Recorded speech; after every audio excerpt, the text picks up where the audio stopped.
And one of the assumptions that they had was that during the tariff negotiation process, it would strengthen the dollar, which would offset some of the tariffs and also give the U.S. more negotiating power. That hasn't played out. We've had a weaker dollar during the tariff negotiation period. Um, and overall, I think the negotiations have been more fraught than they expected. They've had to kind of back off some of the more draconian things. A lot of those are still ongoing, so we don't know where this is going to land. Um, so far, tariff revenue has increased, but even with the increased tariff revenue, deficits are still very large. And so it's not although I wouldn't call it completely immaterial.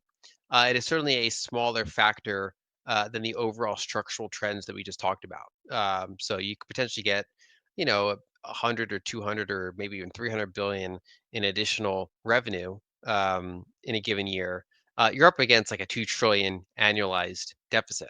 So around the margins, you can affect it, but that's still, it's still a background thing to deal with. It's more about whether or not a given industry is hit hard. And unfortunately, one of the ways it's played out is that, the tariffs go on companies, and then some of the really big ones get exemptions. So it kind of like the middle and the smaller companies are the ones that end up getting stuck with it. That's how a lot of government programs often end up operating.